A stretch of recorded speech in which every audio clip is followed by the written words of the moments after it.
Health ডিপার্টমেন্টে যে কাণ্ড কারখানা কিছু লোক করেছে, মুখ্যমন্ত্রী নিজে যুক্ত, কারণ তার নির্দেশে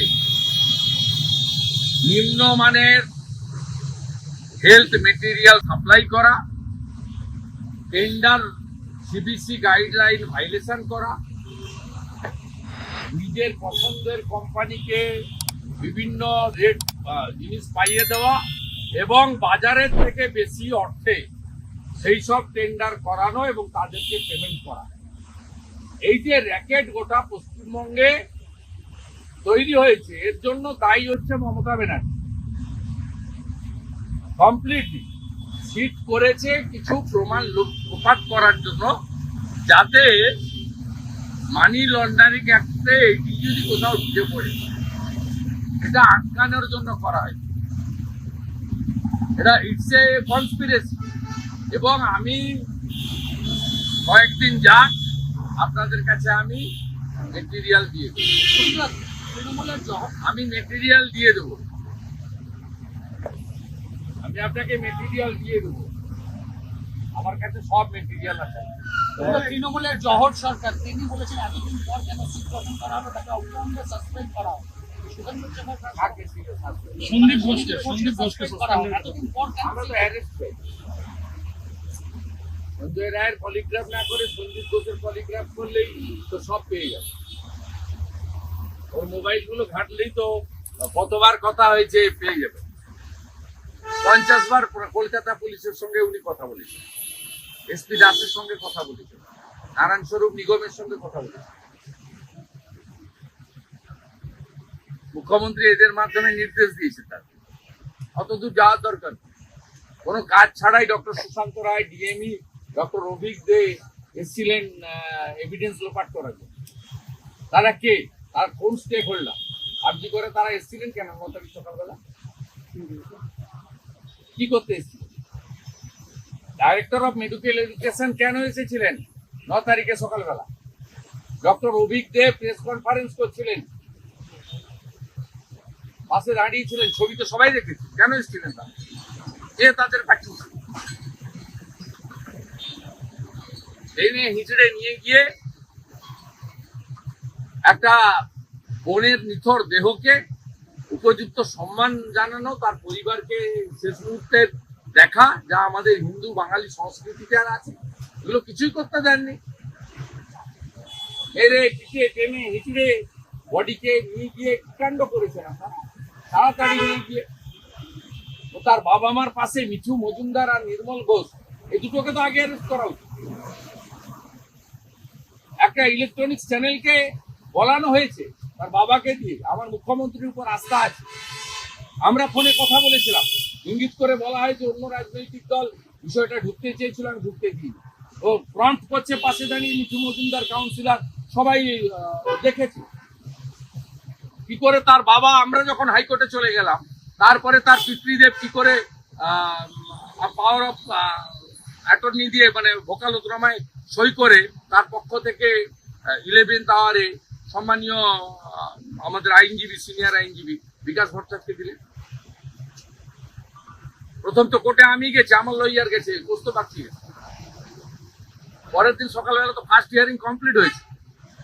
তার মানে তার বাবাকে, তার মাকেও এরা প্রেসারে রেখেছিল। তাই এই ঘটনার সঙ্গে সরাসরি তৃণমূল যুক্ত।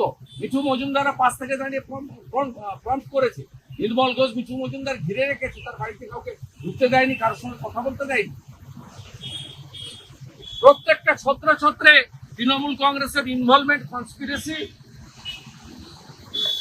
এবং পরিবারকে একটা ভয় দেখিয়ে আতঙ্কের মধ্যে নিয়ে যাওয়া, এই চেষ্টাগুলো তারা ছত্রে ছত্রে করেছে। তাই সুপ্রিম কোর্ট যা করছেন ভালো করছেন, কিন্তু 9 তারিখের ঘটনা এবং 14 তারিখের পরিকল্পিত ভ্যান্ডালিজম, এর সঙ্গে এই রাজ্যের শাসক দল, কলকাতা পুলিশ ও তৃণমূল কংগ্রেসের গুন্ডারা যুক্ত। এই বিষয়ে সঠিক বিচার বিশ্লেষণ এবং তার এটা সামনে আসুক, পানিশমেন্ট হোক, তাদেরকে অ্যাপ্লিকেল পানিশমেন্ট দেওয়া হোক, এটা পশ্চিমবঙ্গের মানুষ চায়, আমিও পাচ্ছি।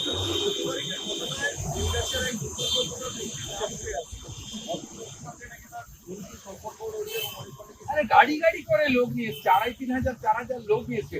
পুলিশ নিজে বলেছে 7000 মব। আজকেও আমি হিয়ারিং এ দেখছিলাম, সুপ্রিম কোর্টে বলছিলেন। আপনি ভাবতে পারেন, আপনার ছোট্ট কথা বলুন তো, রাজ্য সরকার জনগণের করের টাকায় যে মুখ্যমন্ত্রী উই ওয়ান্ট জাস্টিস চাইছেন, পুলিশ মন্ত্রী স্বাস্থ্যমন্ত্রী মিছিল করছেন পুলিশ মন্ত্রীর বিরুদ্ধে উই ওয়ান্ট জাস্টিস ব্যানার নিয়ে, সেই পুলিশ মন্ত্রী সুপ্রিম কোর্টের সবচেয়ে কস্টলি লয়ারকে আজকে দাঁড় করিয়েছেন, সবচেয়ে কস্টলি লয়ার। আপনি আজকেও ডাক্তার বন্টির আত্মাকে শান্তি দিতে পারলেন না। আপনি কয়েক লক্ষ টাকা যারা ফি নেয় এই সমস্ত লয়ারকে আজকে অ্যাপিয়ার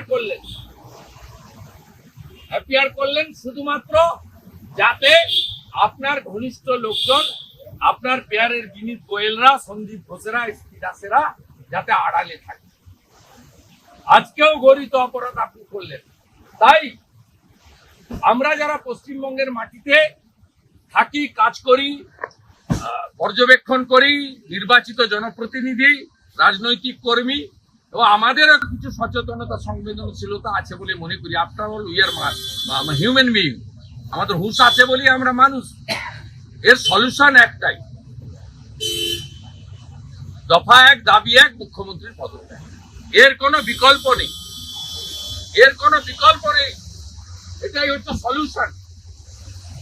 4 তারিখের পর থেকে যে ছবিগুলো এসছে, আড়াল করবেন কি করে? কোচবিহারের ছবি আড়াল করবেন কি করে? আড়িয়াদহের ছবি আড়াল করবেন কি করে? চোপড়ার ছবি আড়াল করবেন কি করে?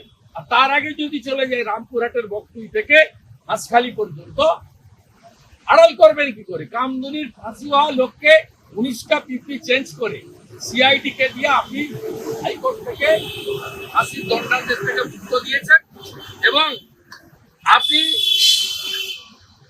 যে ধর্ষিতা তার বাড়িতে প্রোটেকশন দেননি, প্রোটেকশন দিয়েছেন খুনিদের বাড়ি। তাই পার্টিকুলার এই একটা ইস্যু শুধু নয়, সামগ্রিক যদি নারী নিরাপত্তা, নারী সুরক্ষা দেখা যায়, তাহলে এই সরকারের যিনি একটাই পোস্ট, বাকি সব ল্যাম্প পোস্ট, তাকে সরানো ছাড়া, তার পদত্যাগ ছাড়া সলিউশন হতে পারে না। অতএব ইস্যু ডাইভার্ট করা, লাইন অফ অ্যাকশন চেঞ্জ করা, এর মধ্য দিয়ে কোনো লাভ নেই।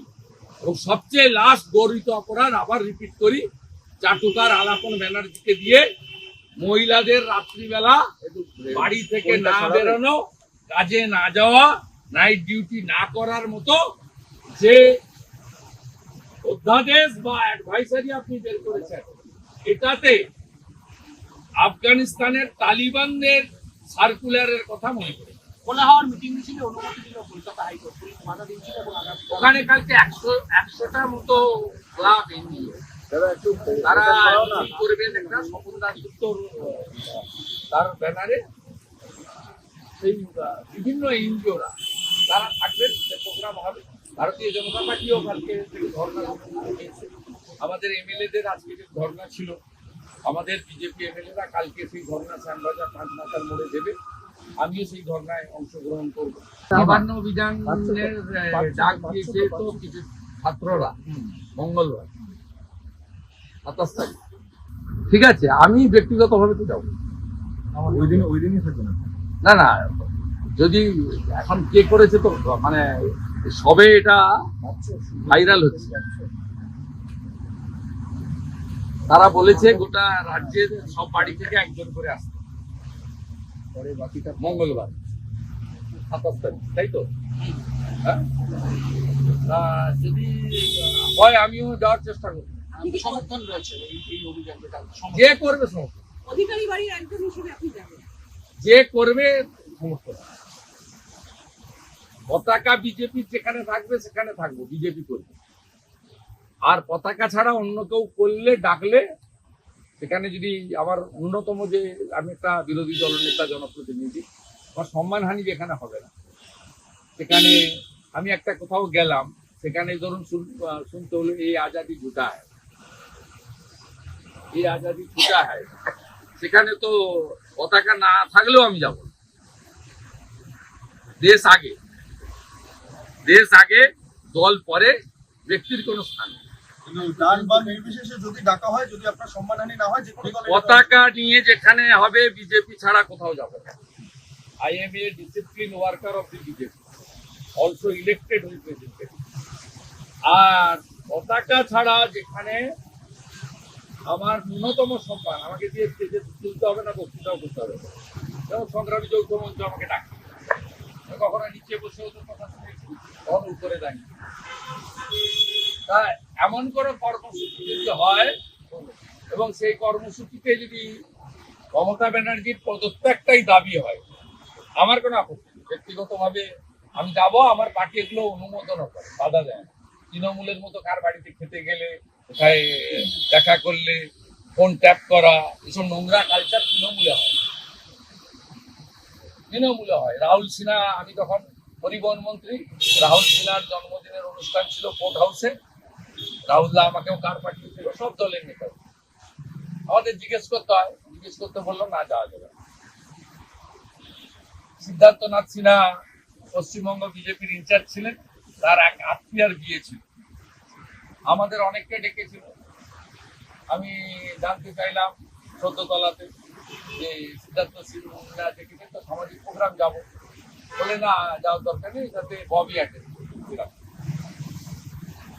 তৃণমূলে কালচার আছে বিজেপি।